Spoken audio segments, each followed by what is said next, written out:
Câmara dos Deputados aprovou urgência para acelerar a votação do projeto que pode derrubar o decreto do governo Lula, que aumentou o IOF. Foram 346 votos a favor e 97 contrários. A movimentação acontece em meio à insatisfação dos parlamentares com o aumento de impostos e o atraso na liberação de emendas. Agora o texto pode ser votado diretamente no plenário, sem passar pelas comissões. Assunto para o nosso repórter Ricardo Araújo, que fala direto de Brasília. Boa tarde, Ricardo.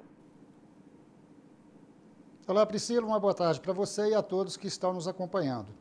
Esse placar de 346 votos favoráveis e 97 contrários deixa claro para o governo o nível de satisfação, pelo menos por parte dos deputados, com relação a essas propostas, de aumento de impostos para arrecadação para compensar aquele primeiro decreto lá de 22 de maio, depois mais um decreto, juntamente com a medida provisória.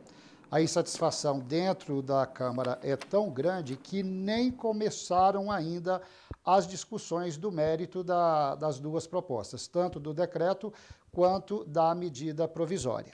E como você muito bem disse, no meio do olho desse furacão, é claro que nós temos os 50 bilhões e 400 milhões de reais de emendas, que estão sendo aguardados para chegarem às mãos dos 513 deputados e dos 81 senadores. Com certeza é um momento bastante esperado, esse dinheiro já está empenhado, mas ainda não chegou às mãos dos parlamentares e claro que o Congresso Nacional usa isso como trunfo para pressionar o governo nessas concessões. E qual é o grande trunfo? Essas medidas que já chegaram no Congresso Nacional e que vão precisar do apoio, de uma grande articulação do governo.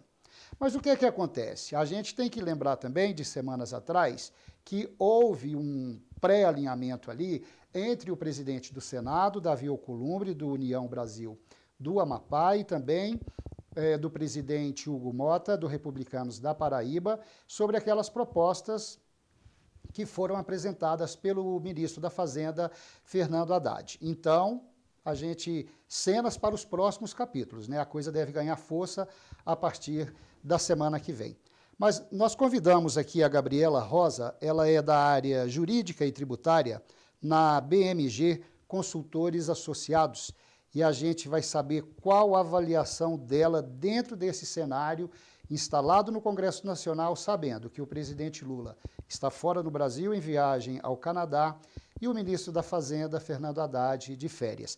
Gabriela, uma boa tarde para você, seja bem-vinda. Qual a sua avaliação?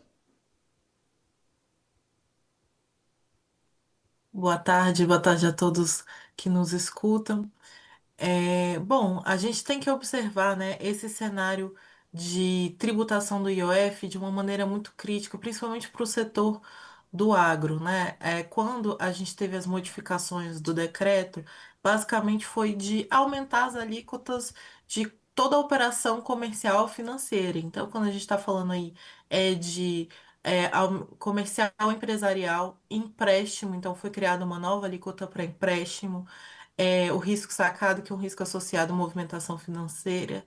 Então, a gente tem toda essa questão da tributação das movimentações financeiras. Então, a circulação de capital passa a ser tributado. Isso é um ponto muito importante quando a gente está falando de investimento, quando a gente está falando de custo, a atividade econômica como um todo. Ela tem essa circulação de capital diariamente. Então, essa carga, ela é sentida diretamente nos contratos, na negociação das sacas, quando você vai vender o produto final, até nos investimentos de produção futura.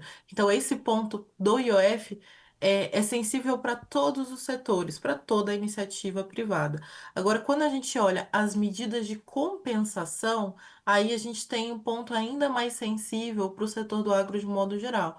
Porque aí a gente está vendo, muitas vezes se falou, inclusive no Congresso, que para aliviar a tributação para alguns setores, colocaram alguns, no caso o agro e o imobiliário, na mesa para serem prejudicados para pagar essa conta. Então, principalmente a tributação do LCI e do LCA, então é uma forma de financiamento incentivada do agro e do setor imobiliário, que hoje é isento e passaria a ser tributado a 5%. É a principal medida para financiamento, mas tem outras formas de capitalização, de financiamento do agro que também entram na mira. A gente tem o CRA, a gente tem o WA, que são basicamente títulos que fazem com que aqueles empreendimentos agropecuários tenham recursos para investir.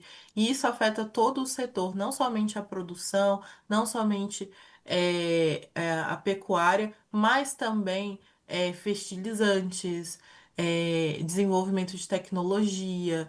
Todas essas áreas da cadeia acabam afetadas, inclusive a especulação financeira do setor. Então, os derivativos de saca, todos aqueles elementos que de alguma forma compõem o financiamento do setor são diretamente afetados por esse modelo de tributação e acabam sendo afetados por Gabriela, toda você essa acha discussão como um que todo. você acredita que essa matéria, alguns parlamentares, a exemplo da senadora Tereza Cristina, inclusive que já comandou o Ministério da Agricultura, acha que é muito difícil isso avançar no Congresso Nacional? Como nessa área jurídica e também tributária, que é a sua linha de atuação, você acha que passa com facilidade? O governo consegue ajustar, consegue contornar? O que você pensa sobre isso?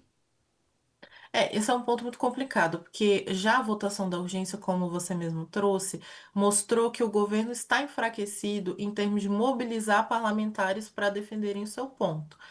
Então, a garantia da aprovação de uma medida provisória vai ser muito difícil. Ela ainda nem foi, nem teve a instalação de uma comissão mista.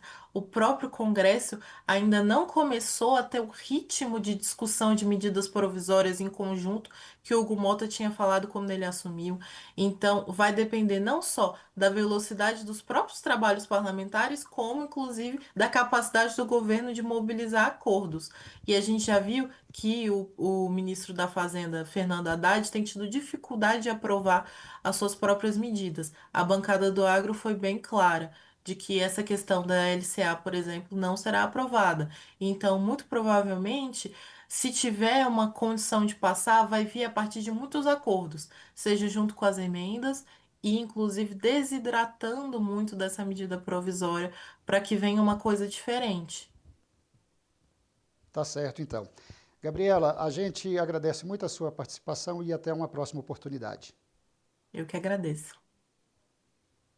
Priscila, e uma última informação.